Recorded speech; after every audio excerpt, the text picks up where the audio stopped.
Do you feel anxious about the debt you are facing? Are you barely surviving the battle with credit cards, student loans and mortgages? If it is quite possible that you feel heavy and under pressure from the piled up debt you have to pay, and you're worried you might not be able to pay it off, if this is the scenario, you have come to the right place. Let's get down to the basics. At its simplest, debt is money owed by one party to another. But it can get confusing fast. It all depends on your way of spending. Debt is also considered as a useful financial tool, which is a big reason for complicating lives. It is very tricky to understand the concept of handling debt, mainly if an individual is barely covering the monthly payments. There are several methods to approach each kind of debt, and there are multiple ways of finding relief from debt. Good debts and bad debts. It is not smart to live a completely debt-free life.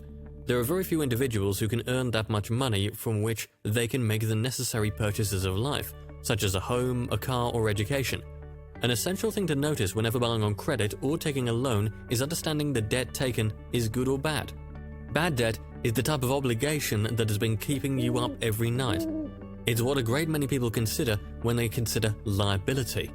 Bad debt is the basic cash you've obtained to purchase something that doesn't return cash into your pocket. On the off chance that you have had bad debt, you have to clear it up and take care of it, particularly in the event that you are getting ready for a significant financial milestone, such as purchasing a house.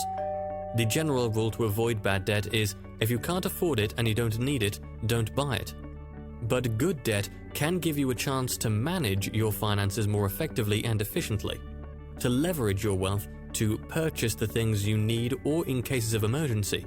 Excellent examples of good debts are borrowing a loan from the bank to expand your business, buying things that save your time and money, purchasing essential items, and investing in education. All of these things may be a burden at first, but one can excel in the long run and pay it off. Good debt is beneficial for everyone. It's better if you can stay away from bad debts, but if you already have bad debts, this is how you can pay off your bad debts fast. Snowball method. The snowball method is an efficient method of paying back your debt, but in a systematic way. One can pay the debt by prioritizing the importance of each debt. The first step is to list down all the debts you owe from smallest to largest. You'll still require the minimum payments on all your debts, but you'll work on closing out the ones with the lowest balances as fast as possible. Over time, the small balances will start to disappear, giving you enough money to pay off the larger debts. It is more like a psychological effect on an individual's mind to be debt-free one day by paying little by little every month.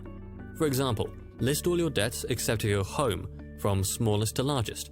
Let's say you have credit cards with revolving balances of $1,000 and $7,000 and student loans with balances of $5,000 and $10,000. With the debt snowball method, you'd first tackle your $1,000 credit card debt. Once that's paid off, move on to the $5,000 student loan. Once you've finished paying that loan off, you'd work on paying off the next biggest and so on. Closing out even a small loan balance will push you to keep going. However, the debt snowball method does have one potential downside. It won't necessarily save you the most on interest. High rate method. In the high rate method, the individual pays the debts starting from highest interest rate to the lowest, regardless of balance. It is quite similar to the snowball effect, but it makes more sense mathematically. One will face less interest if the debts are tackled in this orderly manner. If this way the money is saved from the interest, it means one can be debt-free quicker. The whole point is to be debt-free as soon as possible, right? You get the most bang for your buck when you tackle the highest interest rate first. Debt consolidation. The meaning of debt consolidation is to combine more than one debt into a new loan but with a more favorable term structure, such as lower interest rate structure, tenure, etc. The amount received from the new loan will help to pay off other debts. Debt consolidation is used by consumers to pay off a small debt in one go by taking one big loan. By doing this, they save on interest as well as the financial cost of the small loan owed by them. The borrower would now have to make one payment instead of making multiple payments to other creditors. So now you know all the fastest ways of getting rid of bad debts. Which method suits you the best? Let us know in the comments section below. Don't forget to like this video and subscribe to our channel. Also hit the bell icon button so that you'll get a notification whenever we post a new video.